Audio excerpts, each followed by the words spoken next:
welcome to LOA Today. I'm Walt. With me today, the millionaire coach of millionaire coaches, Daniel Mangena. This is your daily dose of happy. We are so happy you decided to join us today.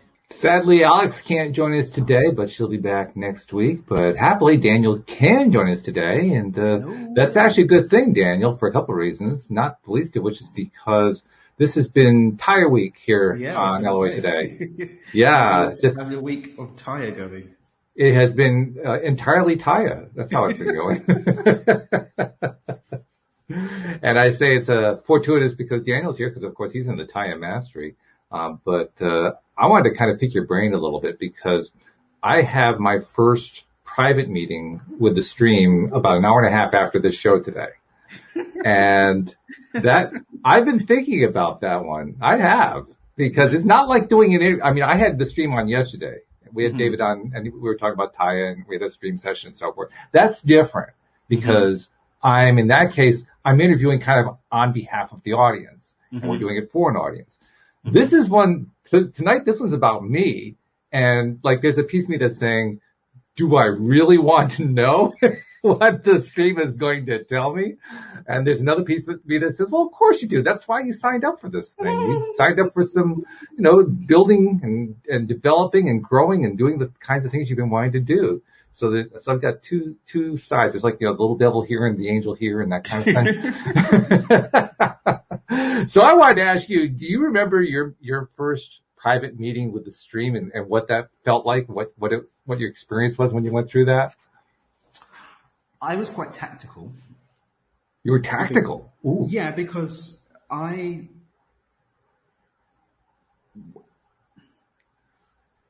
keep a note of anything that comes up that I think would be cool to ask the stream. Okay. So it's generally stuff that I noodle on and get stuck with. So I do my best not to. I don't really depend on access to the stream. I like to sometimes noodle on it myself and then see what the stream's got to say about it. Okay. So you take. No, I was just gonna say you take the cautious approach. Not so much the cautious approach is that I actually end up spending most of the time talking with David. The stream. We've got access to infinite consciousness. It's awesome. And then I get my notes out and because I think it's important, especially people who serve others. I think it's good to have somewhere to sit and dump because there are not so many places to dump. People always coming to you to ask for stuff. Sure. So I don't know what it's like for David, but I kind of like having someone that I can just, this is what's going on and that's what's going on. It's like it's a safe place to dump, basically, without giving, because I found historically that people will always look for an excuse not to deal with their own stuff. And when you're one of the people that people go to, they'll sometimes use your stuff as an excuse for their own stuff. Oh, sure. So I'm very mindful. I've just seen far too many times conversations that I had, people latch onto and it becomes their excuseful thing. So having clean spaces like David and having access to the stream, that's really what I use that time for personally. I very rarely get stuck. So sometimes it's just cool to hey, be cool to hear what the stream's got to say about this or stuff I've been working on, like with my own work. I kind of check my homework with infinite consciousness and see if I'm on the right tracks. That's what I personally tend to use that time for. Okay. All right. That's fair. It's an interesting approach too. It's almost intellectual, which I guess I should have expected because you're such a bright guy, but nevertheless, like, what shall we discuss today in a debate format? Sometimes what I'm going to discuss ends up evolving from the discussion that David and I will have leading up to it. Or he'll be like, oh, that'd be a cool thing to ask the stream. Oh, yeah, that'd be a cool thing to ask the stream. But I do keep a note of any cool ideas or stuff that's going on with what I'm working on my phone. And then I kind of look through it before and see. It's the same like when if I'm ever with like someone that can see interdimensionally and all this kind of stuff, because I can do a lot of my own stuff. I can zip around and do Akashic stuff and I can do interdimensional stuff, but a lot of times double checking because you're always going to be a bit blindsided when it's yourself. So Yeah, it's like I absolutely. said, more like checking homework and getting other Okay. perspectives on stuff. Yeah. So Well, a that's good month in certainly, between is good space for me. I mean, for myself, that's certainly something I'm trying to do is, with this whole TYA Bootcamp thing is, I think my main goal is really to develop far more than what I've been able to do on my own so far, Mm. my interconnection, my ability to do that communicating. I mean, if I Hmm. had to name one goal, that's my top goal. That's it. I'd like to be able to come away from this being able to have full conversations with my inner being. And I'm Hmm. nowhere near that right now. So that would be like a massive step forward for me to be able to do Oh, it's something like that. definitely possible. I mean, the really cool thing about David is that David doesn't really foster. He doesn't foster. He doesn't foster a depend on me energy. Mm. So, um, you know, when you're channeling something non-form into form, as the funnel, it's limited to where you're at to some extent. So because that's the energy that he holds, I found consistently that the energy that he carries is that not depend on me energy, but help yourself energy. Hmm. So the amount of times that he's reminded me, or that even streamers reminded, remember that you are connected. You don't need to necessarily come to David to come and get it. You can tune in yourself, and definitely, building on those pillars and the power and energy of those pillars will bring you to a place where you are more aligned with being able to just have that direct communication in and of yourself, and then it becomes chicken homework. That was actually a point that the stream made yesterday during the conversation. I don't remember the exact phrasing they used, but it was something like, we want to get to the point where we're obsolete. Like, Mm. where we're not, you don't need to do a session through David in order to get Yeah, the information you're looking for. You have that direct connection. And that, I found that to be really encouraging for myself, for that's my own goals. that's definitely very stream-esque, and you know there are a lot of people saying a lot of things, and I firmly believe that everything that is said has a place with someone. Whether or not what they have to say is serves another person isn't the point. Hmm. There are people, for example, who have dislike of other cultural groups or other religions, and Sure. that works for them. It doesn't necessarily work for other people. My thing is, there are people who, the reason why I make that extreme example is there are people who actually do need a bit more mollycoddling, for want of a better phrase. For me personally, for example, even with religion, I don't see anything wrong with religion. For some people, that's the way that they connect to source. They need a bit more mollycoddling. Hmm. They don't have the natural capacity for more independence, and therefore do lean in a little bit more. Um, One of the things that Stream always says is that we're not religion, we're not a cult. Right. It's not here to create this container for people to look up to them. It's to create this experience, I feel, for people to look into themselves and to find their own stream connection. Which is really important, no doubt about it. And it actually something that David emphasized yesterday, that this kind of self-development, because that's really what we're talking about, self-training, self-development through a group setting, Mm. with, coaches and stream connections and homework Mm. and all this other kind of stuff, is really only for somebody who is ready to make the change and is willing to acknowledge that the change starts within themselves. If you're Yeah, in a blame mode, it's not going to work. It's not even worth trying to get into it in the first place. I don't think so. I think you're going to really struggle personally with that, primarily because, You're not ready. yeah, I mean, looking outside and looking inside at the same time, I don't see how that is going to work. Well, I mean, Looking, let's be honest. We all are looking outside. I mean, even while we're trying to look within, we're always checking, comparing it to outside. I mean, it's mm, not like there's no looking. I think it's more about whether or not I'm going to hold outside responsible for what's going on within. mm-hmm. Because that's where I think that people trip themselves up. They point fingers all over the place. Well, if it wasn't for you, my life would be just fine. That kind of thing. But again, if someone, I've got this whole thing at the moment that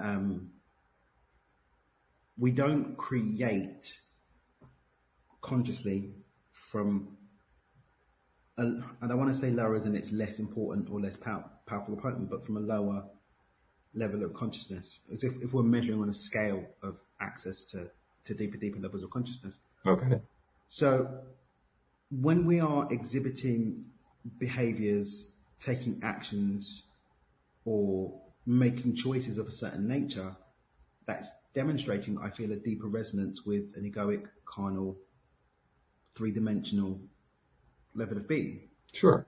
Because we have to separate ourselves from something to judge it and all the things or whatever. So when I'm in that space, I'm just not deeply connected enough to see a rapid change. Yeah, good point.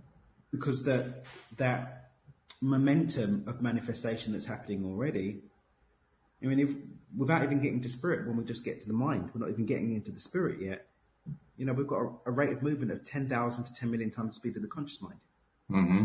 So if my conscious mind is busy blaming people and reaffirming the separation from others, which is required for me to make blame, then I'm not even dealing with the mental patterns that are leading to that blame. So how am I then going to get to the source connection that's required in order to create something different? God, you are so good at slicing and dicing and analyzing this stuff and piecing it all together. Like, whoa! I mean, I thought I was pretty good at that, but you put me to shame. Like, holy cow! One of the beauties of having Asperger's is that I guess I literally see it in the little pieces. So if the work is actually putting it together. So, oh yeah, I need to translate this into human talk, non-narcissistic human talk. Oh yeah, this is how they go together.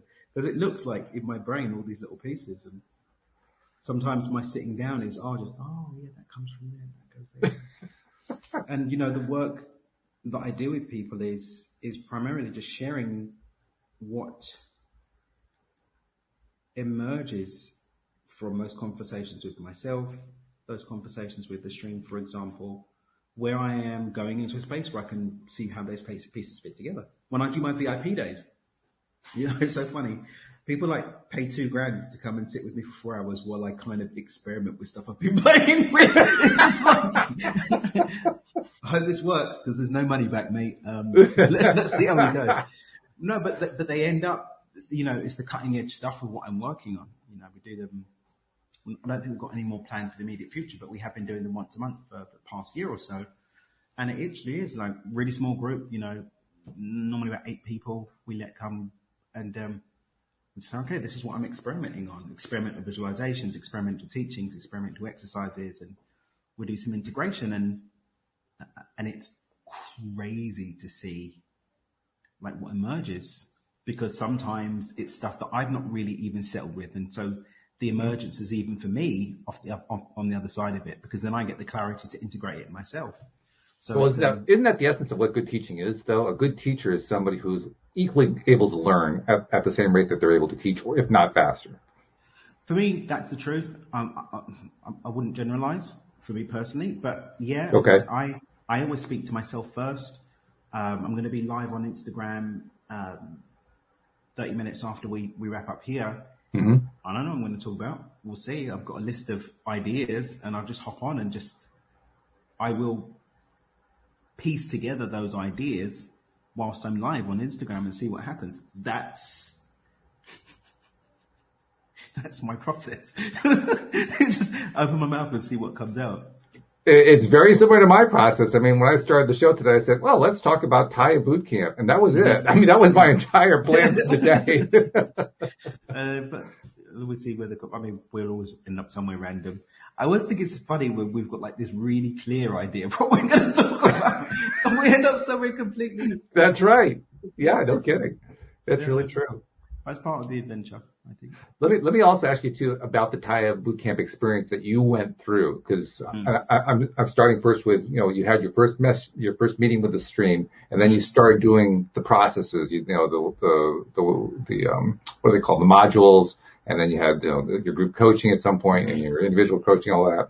What was your experience going through that? What was it like? What did you enjoy about it? What did you find challenging about it? What would you have changed maybe? I thought that it was actually a really clean process for me. Okay. What I ended up doing was just doing one of the little videos every couple of days. Mm-hmm. And then sometimes at night with Ethan, I'd watch a couple and do the exercises, and we'd just sit and watch them together. when I was doing the night shift with the baby. And it's a really clean process. I don't think there's really much for me to say about changes to it. It covers people at different levels. So the group calls were a little bit more challenging for me because people were at more of an early stage in their process. So that required more patience, Sure. I would say. But then again, I've been doing this kind of stuff for 20 years. So someone who's come off, just doing their first big thing, it's going to be a different kind of conversation to what I would ordinarily have. But Right. the information's succinct. The pillars have got much more depth to them. I now see even more going through the mastery. Really? Okay. Yeah. I've paid up for a year of mastery, so I've got 12 months to hang out Okay. with David, the stream, and the other masters and playing. And it's fascinating to see how other things are tying in with it too. Other things outside of TYA, you mean? Other things outside of TYA, to see the overlaying truth with other things that come to this really simple. And even when I read the daily tidbits that get sent out on the email, the little stream message for the day, like, oh yeah, I think it was today's one. I was like, oh yeah, that really, and it just clicks and clicks and clicks. I think I plan to go back through the material again towards probably in the fall. I'll do that, and just to go back through the boot camp and just do the exercises all over, just to keep it fresh.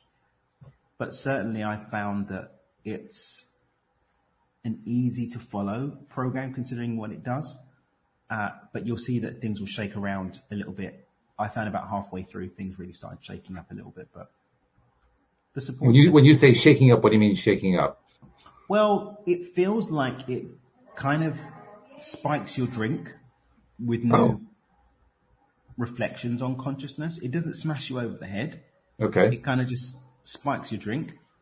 And as you do the exercises and start doing the practices, the TYA practices. So what I did was I dropped all practices that I did myself. I remember you said that. TYA, and just did the TYA practices. So when you're introducing, and I found this anytime I've gone into new practice, your energy field gets wobbled by the fact that it's getting something new. And so what you're going to find vibrational flow with will change. And so things in your life sometimes get shaky. So interesting things go on at the energetics level of people, places, and things. That's what I found to be true here as well. Well, was there anything that really surprised you? Like, oh, wow, I didn't expect that at all. I think it was really the relationship to my parents, primarily my dad. Oh, really? So one of the things that it brings up is, dealing with transgressor and the transgressor energy and really diving into that through appreciation and using the tools and practices in order to transmute the energy of it. And I had things that I was neutral on that now I'm deeply appreciative of. Oh, okay. And so, certain things of the dynamic with my dad that have historically been like, oh God, that again. Okay, cool. Like, oh, where was the charge around that? I was looking for the charge, and it just wasn't there because it didn't just transmute it through appreciation. So I struggled with the transgressors only because I've done so much work with the bigger transgressors in my life, and I've curated a life now that doesn't really have much by way of transgressors. But more did start to emerge after the fact. Actually, when I finished the program, transgressors started to come out. In fact, people transmuted from people I had perfectly lovely and harmonious relationships to into transgressors. Wow. Which was interesting. But then having the tools to flip it back was really cool. Yeah. This is interesting. I mean, I'm doing this in part because I want to be able to provide all the content I can to the listeners about what it's like to go through this. So I figure all these conversations contribute to that. So, I mean, normally if I were just doing this by myself, I wouldn't be saying, hey, Dan, what was it like when you went through the boot camp? It's not my normal way of doing things, but it's an interesting approach to do it this way. And it's an interesting experience to do it this way, I should say. because I'm kind of wondering what's happening in my mind if I am kind of pre-programming myself this way. I'm setting up expectations based on what other people are telling me their experience was. Like I said, that's not the way I normally do it. So what happens when I do that? I don't know. I mean, I think there's a fine line between interested in what other people's experience is and coloring your experience. I mean, there's always going to be coloring, right? Every input that we have colors our experience. Of course, yeah. One. Whether it's conscious or unconscious, we're continually moving and shaking. We had this yesterday on the group call for my program. They were a bit concerned that they weren't interested in certain practices that they've done for a very long time. And I was like, well, but you're coloring your experience. I didn't use that wording, but you're coloring experience with new inputs all the time. So something might fall away or not have the same resonance, and that's okay. That's evolution, that's progress. I found myself going away from things and coming back to things, or some things go and some things come that weren't there before. It's just the natural flow and progression of stuff, and that's okay. And I kind of suspect that, again, this may be me, I kind of suspect it would be true of you too, but it might not be true of everybody. I kind of get stale if I keep doing the same thing over and over again. It's like, oh God, do I have to do this again? I've been doing this for like the last 15 weeks in a row. Isn't this enough yet? Yeah, but then I think for me, the way that coming off the back of TYA, the way I've approached things now, even with the practices that were given in TYA, is unless it lights me up, I don't do it.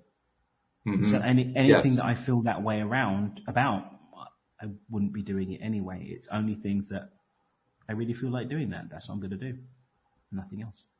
In fact, I've actually been thinking about kind of a new approach to building my own practices I was going to do. Right now, I'm going to put them on hold because I'm going to get into the TYA Bootcamp approach and do it that way for a bit. But I'd actually been thinking about, like, I've been experimenting with affirmations. I've made myself a couple of affirmation videos that I'd like to use. And having used them for a while, I'm realizing where the strengths and weaknesses are. And I was actually kind of on the verge of creating another video that actually, it didn't just tell a little series of stories. It told one great big story.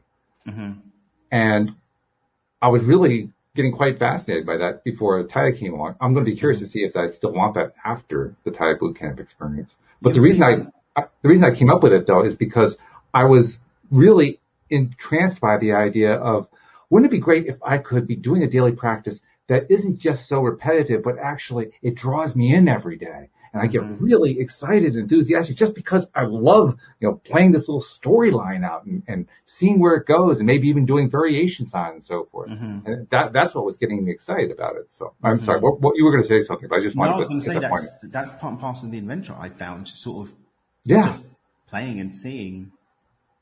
I mean, consciously creating your own reality includes the practices that you use as permission slips to navigate. That's right. That's right. And it's fun. It is fun, yeah. And I think it becomes more fun when you make it more diverse, when you make it more detailed and textured and having all kinds of stuff. Just repeating the same affirmations, everything comes to me every way. I just get bored after a while. There's no vibrational flow. Yeah, exactly. If there's no vibrational flow, then nothing's really going to change. That's right. It's like, what am I wasting my time for? Let me say my words again today. I mean, the only good thing I can say is at least I'm not spending my time focused on, some horrible murder that's going on someplace. But other than that, it's not really doing a whole lot for me. Yeah. So, and then when you got through, I kind of got the impression, David didn't actually say this outright, but I got the impression you kind of went through boot camp fairly quickly compared to most people. When you came out the other side, though, where were you at then? I mean, did you feel like, okay, I need to take a next step, or am I going to just take a step back, or where were you? I mean, I was still dealing with being like a brand new dad, and we weren't sure what we're doing in terms of where we're going to be. Because of COVID and everything, there were complications of what's going to go on with Ariana and getting her to see her dad, who interestingly is in England. Oh my God, really? Yeah, and he couldn't get out of England, and there was all this stuff. And, like, there's all this, all these things going on, uncertainty about what's going on, about me being able to get access to the States and the stuff that I need to do and what's happening. So there's there was a lot of stuff to keep me occupied. Yeah. Yeah. A lot moving. We're planning to do some sort of more stuff with the business and stuff like that.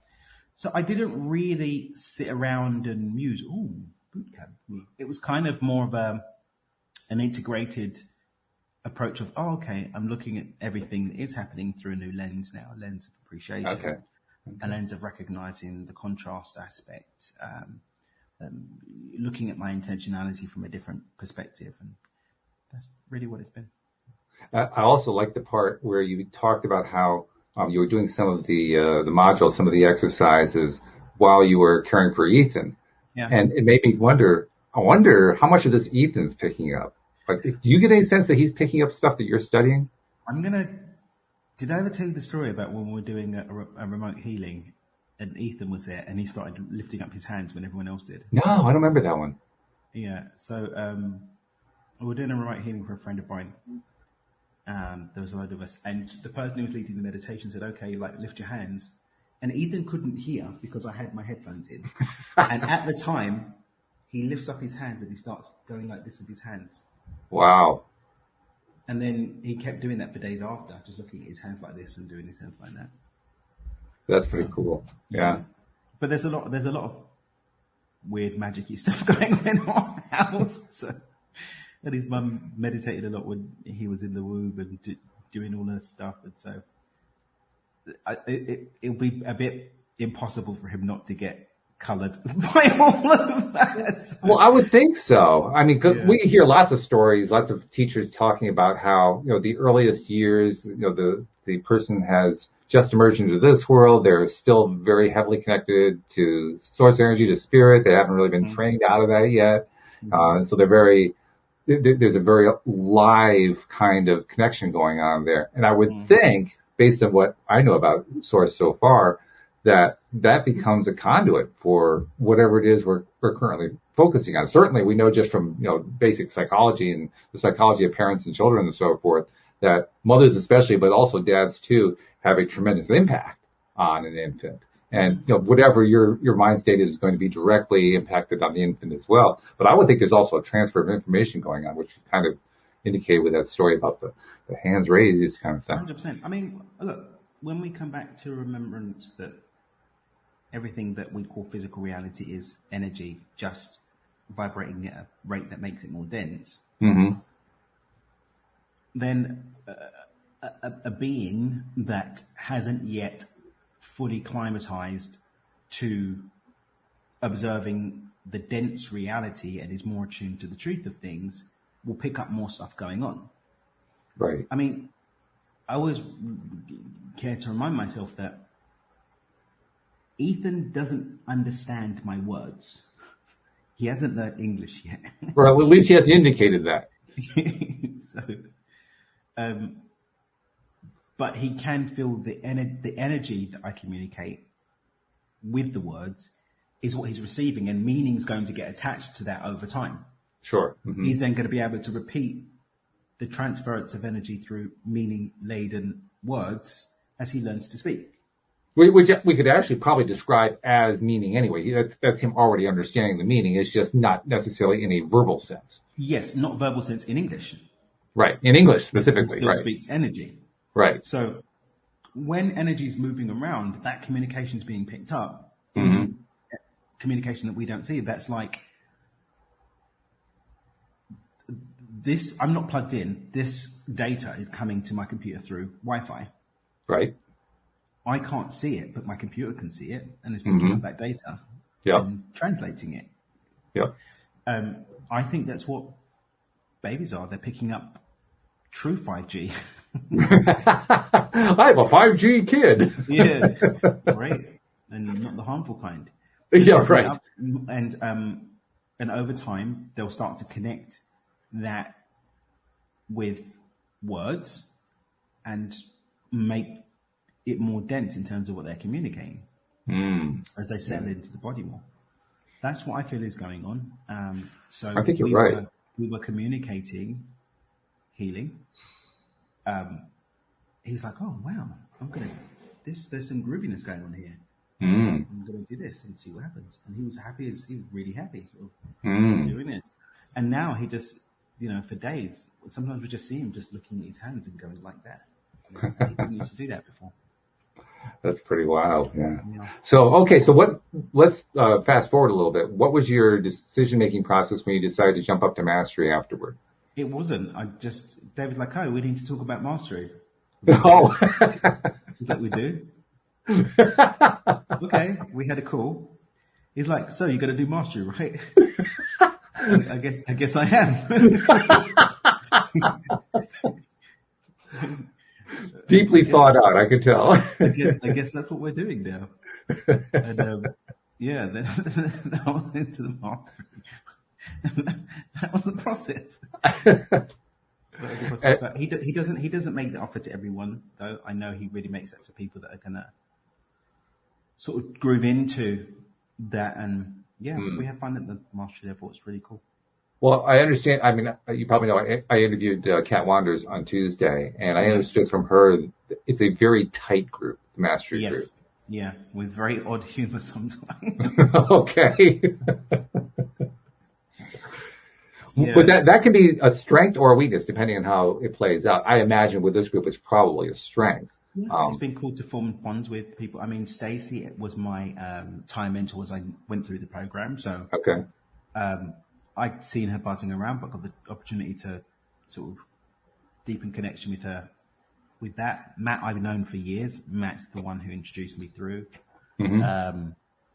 And then, a couple of the others, I'm getting to meet them more now. Kerry obviously does a lot of the operational stuff. So we've had some relating, but now seeing that relating develop into relationship, which has been beautiful.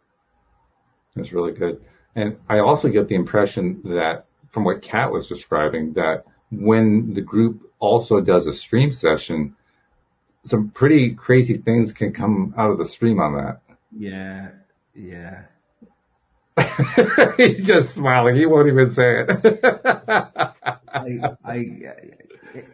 You never know what's going to come out of one of those sessions. You never know. It's like, that's where we're going today. Okay.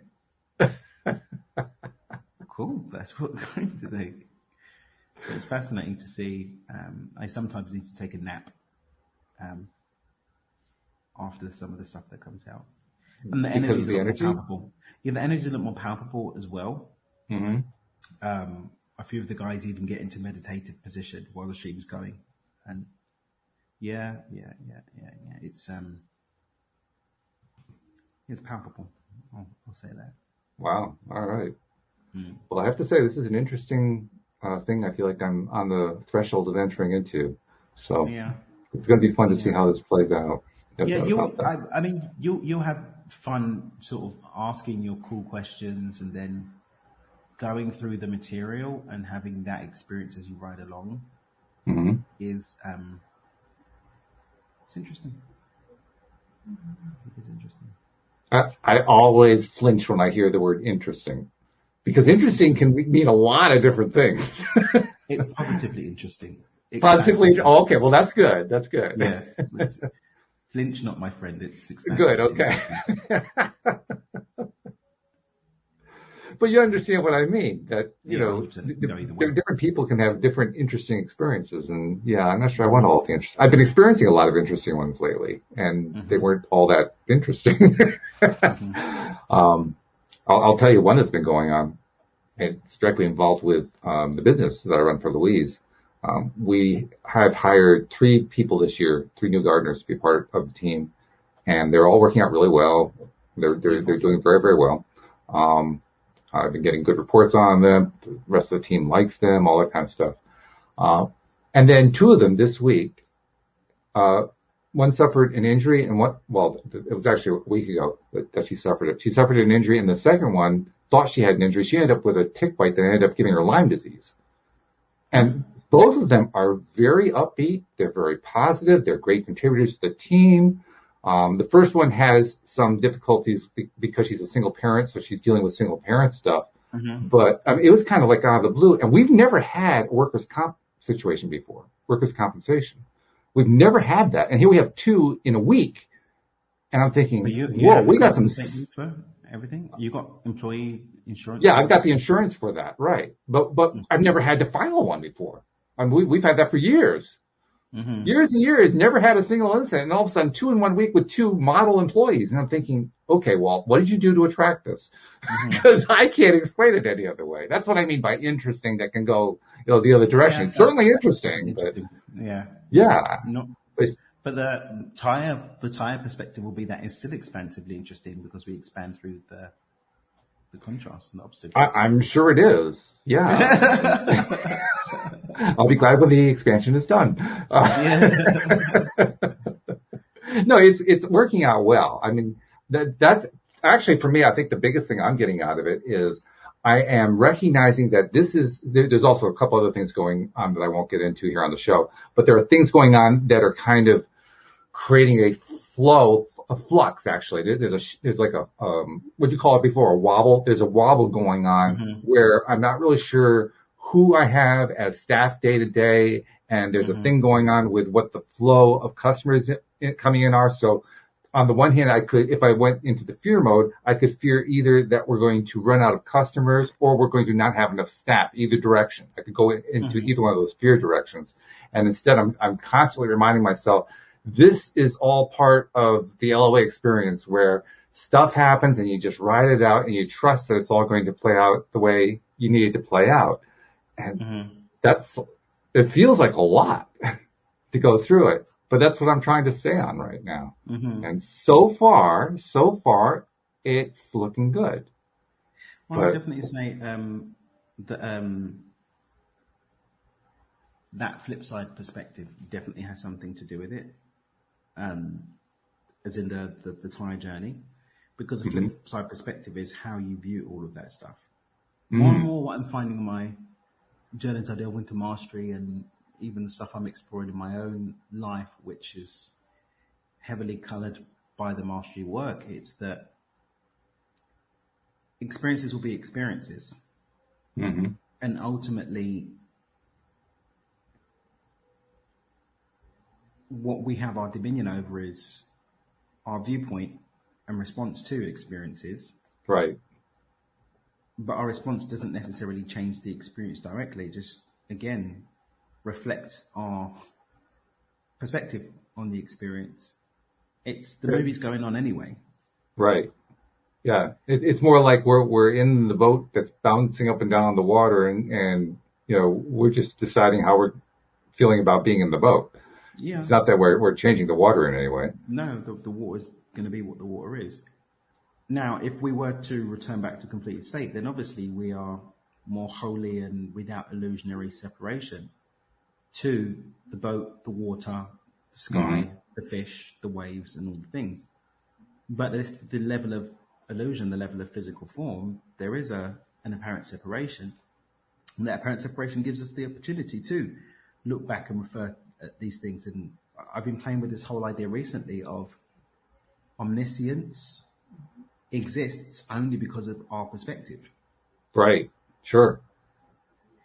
So everything that we come to know, even the stuff that we don't prefer, everything that we come to know is actually embodying and adding to the omniscience of the divine.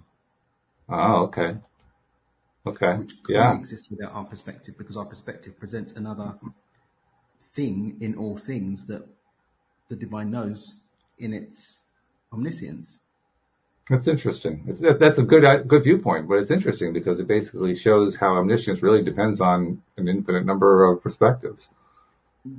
Because that's omniscience. That's what it is. Yes. And so even when something shows up that I'm not really grooving with, a point of appreciation is that I get the honor of being the agent of omniscience being reflected back into the divine. Oh, that's an interesting view. Yeah. Okay. And it just cuts all the noise. Well, what's interesting to me is that it's a mind game that we're talking about here, but it's a mind game that actually plays a really powerful positive purpose. Yeah. Most mind games are destructive or at least at very best neutral. This is like building. This is like growing kind of a mind game. I mean, when I've done my retreats and we look at the level of my work around agreements, that's essentially what I'm teaching there. It's choosing your mind fudge. because everything's a mind fudge. It's literally one big cacophony of placebos, nocebos, and waves and boats and permission slips and all the things. Practices don't mean anything unless you believe in them. They are walking placebos and nocebos. That's true. They're just permission slips. Yeah. They're not required for the change, but they're the agent through which we hobble into change. Mm-hmm. You don't need to meditate, but meditation is a way for you to go through the process of connecting to something. Okay. Yeah, that's the whole point of a tool set. A toolbox or a tool set is about giving ourselves different ways to allow ourselves to do what we already can do anyway. Exactly. Yeah. So that's been cool. It's been cool. It's cool. Yeah, that's what we normally do. We're doing them virtually now because the whole thing of when we had the last one and one poor lady 2 days or 3 days before she paid for her flight, she paid for everything. They locked down Ontario, so she couldn't. So I was like, do you know what? And then another guy couldn't leave. His ex put a hold on his thing because of something or other with the kids. And I was like, do you know what? I'm not. Talk about some severe polarity going on. Yeah, just like another person got stuck. Another couple got upset because they mistakenly thought that they didn't have to pay for it, and then they thought I was ripping them off by charging them for it. David and I had a conversation about that. I'm not sure if we did it on the show, but he was telling me about the various people who sign up or who at least sign up for the initial session.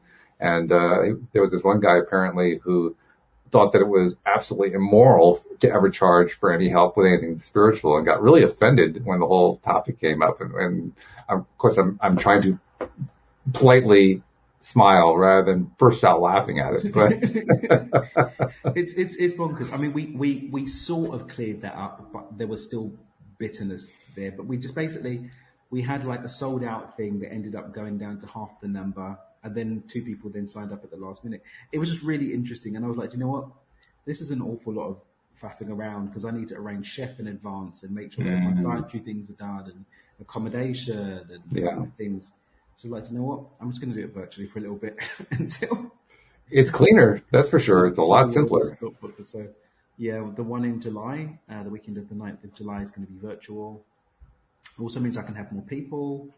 So yeah, it's going to be interesting doing it virtually. And there's probably going to be at least 1 or 2 people wondering, is that something they can be a part of? Yeah, anyone can come. Yeah, anyone can come to that. They just drop me a line through the app. We can make some arrangements. Beautiful. The investment's a lot more reasonable now because it's virtual as well.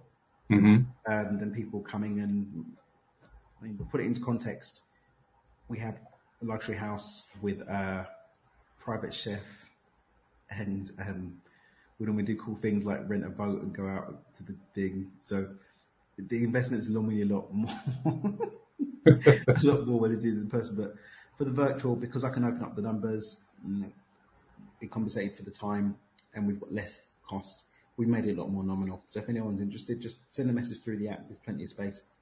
Chad, who's listening on the live stream, threw in a comment along this line. He says, clarity is important, especially where finances are concerned. I love the comment. I mean, I think clarity is important where everything's concerned, but yeah in this context, clarity is very important, no doubt about it.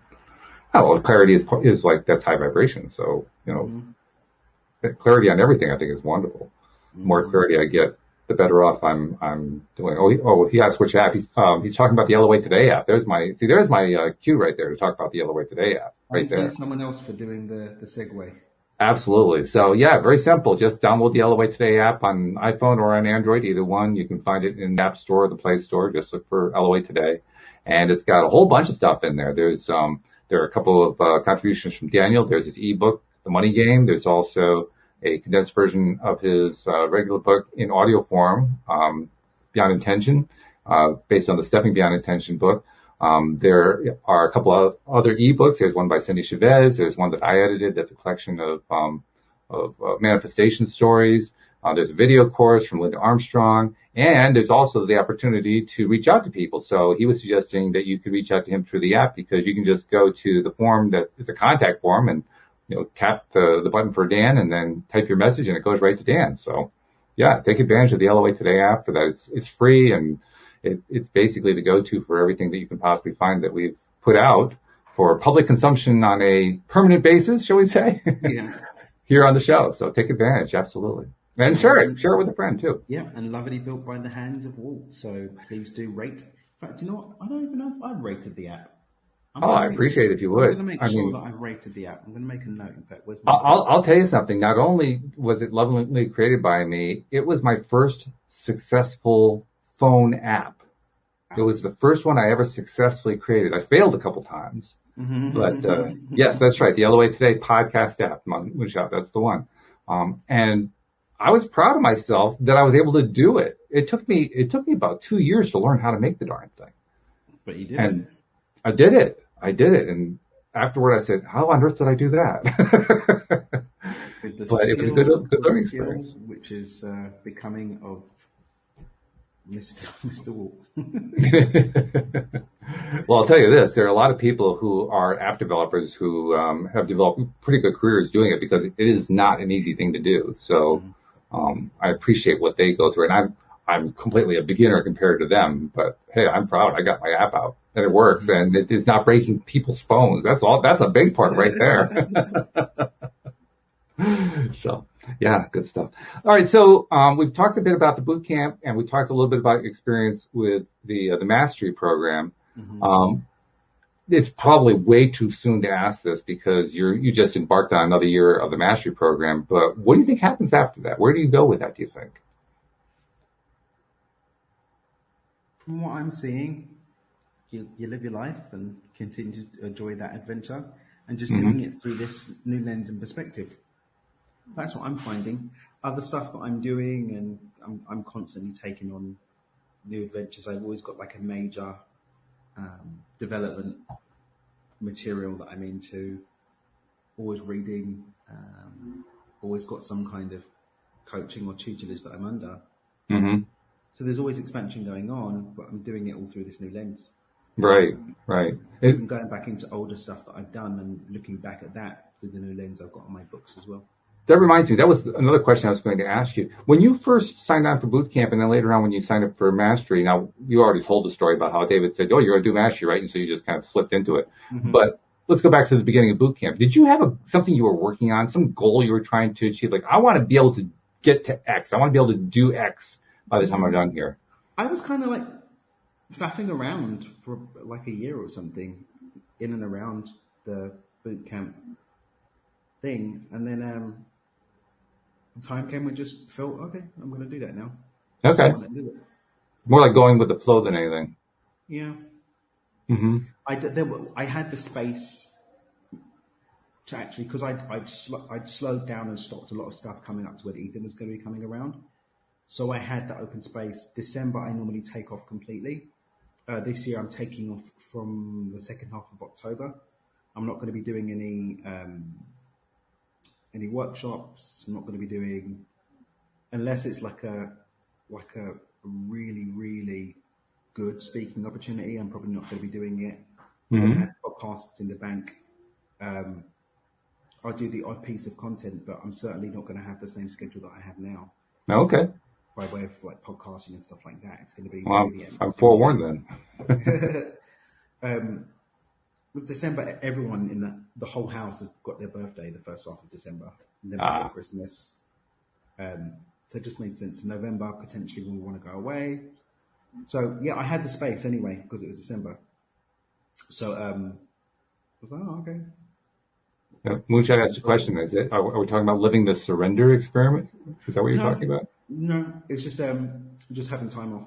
So, just time off. Okay. So Olga's birthday is the 2nd of December. I'm the 5th of December. Ariana's the 11th of December. My nephew Mackie's the 11th of December. Ethan's the 15th of December. Wow. My brother's the 30th of December.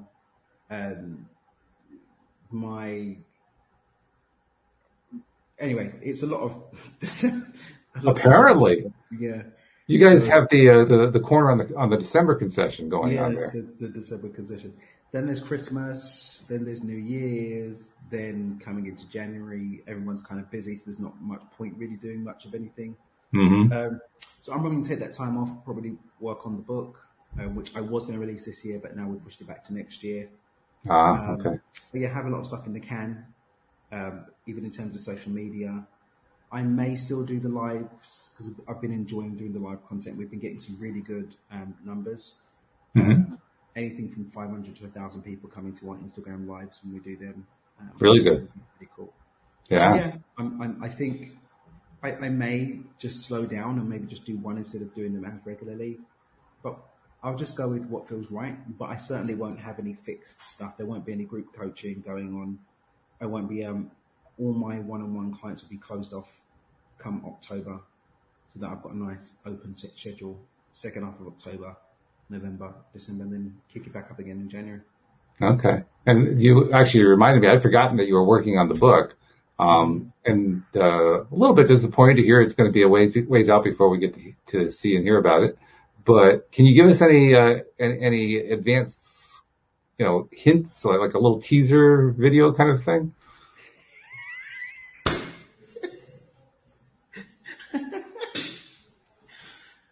We're going to be getting a little bit more metaphysical with the book, but still in a very grounded way.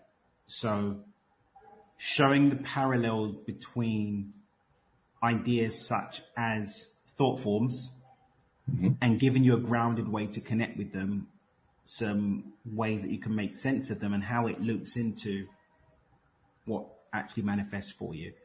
I'm probably going to touch a bit more on the lucid dreaming stuff and how that folds in. We'll see. I've got an outline for the book. I'm making my way through writing those chapters. One of the ways I do write those chapters is through the live content that I do. So if you want an insight, then you check out the lives that I do on Instagram.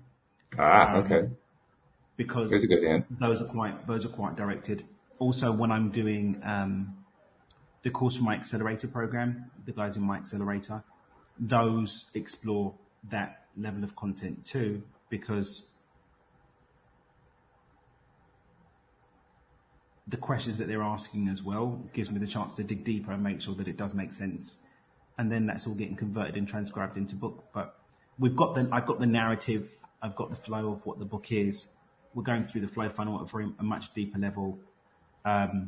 Okay. The flow funnel is what powers the money game, by the way. So the flow funnel is what makes the money game work. I was going to make it more general, but I'm actually going to focus it again on financial abundance and then specifically speak to how it can be applied to other things. But yeah, Stop Meditating will be out by this time next year. Stop Meditating will be out. But, I love the title, by the way. I loved it then. I love it now. Yeah, I wanted to focus because I just released the updated edition of Stepping Beyond Intention. I gutted the book again, went right through it again, tidied it up, updated it a little bit, put a new cover on it. So we just released that last week. So I want to spend some time with that and just getting that into people's hands. Because I don't want to go over old ground in Stop Meditating. So it made sense to make sure that Stepping Beyond Intention is revamped, ready to be the stepping board, the jumping board into Stop Meditating.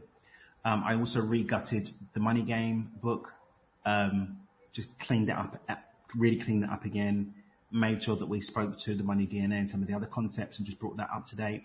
We're going to be, fingers crossed, by next week, we're going to be making that available for $1 again on a more permanent basis for people to get that book for $1 as an ebook. So we're working on that. That will be, I believe, next week. Should be, but just people should keep an eye on the book page of the website. So yeah, I want to focus on getting these out because when people have got Stepping Beyond Intention and Money Game locked in, when then I give them Stop Meditating, it will make a lot more sense and they'll have a really grounded foundation for making the most out of the book rather than having to play catch up. That's good. Well, I also wanted to emphasize that we did do a show a while back. This is well over a year ago. So you'd have to go to the loatoday.net website to find it. But we did do an entire show on Stepping Beyond Intention. I think we actually did two shows, two or three. Yeah, there were a few of them there. There was like a series of them. And if you want to get a real good sense of what the book is about, besides going and buying it, which is a good idea, play back those particular episodes because this is a deep book. This is a deep book written by a man who has a tremendous mind and a tremendous ability. Now, the Asperger's really serves him well. Yeah. An ability to Asperger's gods. That's right. I mean, you just know how to. I was interested to see how you were describing visually what it's like for you. I kind of imagine you like, Captain Kirk looking at the command deck of the Star Trek Enterprise. Like, okay, we're going to place a three-dimensional chess here, and Yeah, it's great. It's good fun, but I do want to make sure that I don't run ahead, and that I really honor this mission of making sure that we create that middle ground for people who have been a space cadet and realize that you don't really get much done as a space cadet, or have been on the hustle and burnout and realize that you're not really getting much done there either, and just finding that middle ground where I can enjoy the stars, but actually, enjoy the stars on the journey to somewhere. And Moonshot was asking, are you going to offer your books on Audible? So Stepping Beyond Intention, the old edition, is available on Audible. It was narrated by a professional narrator.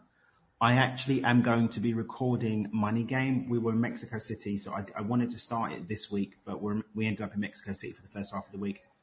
So at some point in July, I'm aiming to finish the audiobook for The Dreamer's Manifesto and for Money Game and have those available. Those are some projects that I've got in the works. Very good. Yeah. Good stuff. So yeah, I didn't really expect we were going to turn this into promote Dan Mangena's book series, but it's well worth it because Thank you. I mean, I'm very grateful, first of all, that you shared the Money Game with us to put onto the app. That was a really wonderful gift that you made there, and the condensed version of Beyond Intention. But I mean, yes, I thoroughly recommend all of what Dan's been creating to all the listeners. And check out Dream with Dan on Facebook, and now you got this big thing going on Instagram. So if you're an Instagrammer, definitely want to hook into that. Yeah, it's all very, very worthwhile. I don't know if anyone, and I hope you aren't. Well, fortunately, maybe the melanin won't let you do it, but I hope you're not blushing too much when I say this. But the fact is, the melanin keeps it under wraps. It does, right? Yes, exactly. But I don't know of anyone who has a better handle on how to describe and discuss this stuff without having to even tie into spirituality than Dan. I mean, seriously, you have a better handle on that than anyone I've ever talked to. Oh, wow. And I admire you for it, because that takes a lot of brain power to do that. It takes an awful lot to do that. So yeah, kudos to you for that. Really, really good. So I will be giving a report tomorrow to Debbie G, also a TYA Bootcamp graduate, about what this first meeting with the stream is going to be like tonight, and what my experience is going to be. I'm even planning out. I don't know if I'll do it in time for tomorrow, but I'm even planning to take some little snippets from it to share on the program. So that'll be a little something to look forward to. Well, I'm in a meeting tomorrow, but I would love for you to drop a voice note or a text and let us know. Okay. Hey, I'd love to get the deal on your experience with it. Yeah, sure. I'll be glad to. That'd be great. Yeah. Well, I mean, I'm treating this as an opportunity for other people to vicariously experience it through me. Mm-hmm. And if in doing that, I can encourage other people to take their own steps forward, to me, that's a win-win-win. That's a fabulous thing. So that's what I'm hoping for. But I am already grateful for the fact that Dan Mangena is a part of the team. Thank you for your insights about TYA during this show. We missed Alex, but she'll be back next week. It'll be a good thing. Yeah. Thank you very much to the people who are listening on the live stream. Boonshot had some really good questions. Thank you very much for all that. Thank you especially to our podcast listeners, without whom we would not have a podcast even worth listening to. And we will see you all next time here on LOA Today. Goodbye, everybody.